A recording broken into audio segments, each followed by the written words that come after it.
Toxic A Fairy Tale for the Grown-Ups திரைப்படத்தில் கங்கா என்ற கதாபாத்திரத்தில் நடித்துள்ள நயன்தாராவுக்கு ரசிகர்கள் மத்தியில் பாராட்டுகள் குவிந்து வருகின்றன.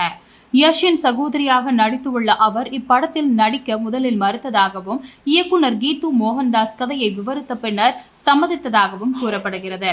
நயன்தாரா மற்றும் விக்னேஷ் சிவன் இணைந்து இந்தியாவின் பல்வேறு நகரங்களில் கோடிக்கணக்கான ரூபாய் மதிப்பிலான சொத்துக்களை வைத்துள்ளனர்.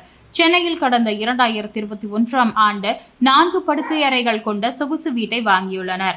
சுமார் 16,500 சதுர அடி பரப்பளவு கொண்ட இந்த வீட்டில் நீச்சல் குளம், ஹோம் தியேட்டர், உடற்பயிற்சி கூடம் உள்ளிட்ட வசதிகள் இருக்கின்றன. மேலும் சென்னை வீனஸ் காலனியில் கிட்டத்தட்ட 7,000 சதுர அடி பரப்பளவில் காலனித்துவ பாணியிலான பங்களா ஸ்டுடியோ ஒன்றையும் வைத்துள்ளனர். கடந்த 2025ஆம் ஆண்டு டிசம்பரில் போயஸ் கார்டனில் ரூபாய் 31.5 கோடி மதிப்பிலான சொகுசு டூப்ளெக்ஸ் வீட்டையும் வாங்கியிருக்கின்றனர். இதில் நயன்தாராவிற்கு 90% பங்கும், விக்னேஷ் சிவனுக்கு 10% பங்கும் இருக்கிறது. ஹைதராபாத் பஞ்சாரா ஹில்ஸில் கிட்டத்தட்ட 15 கோடிக்கும் அதிகமான மதிப்பில் 2 அடுக்குமாடி குடியிருப்புகளையும் நயன்தாரா வைத்துள்ளார். படப்பிடிப்புக்காக ஹைதராபாத் செல்லும் போது இவற்றில் தங்குவதாகவும் கூறப்படுகிறது. இந்த சூழலில் நயன்தாரா நடிக்கும் ஹாய் திரைப்படம் ஆகஸ்ட் 28ஆம் தேதி வெளியாக இருக்கிறது.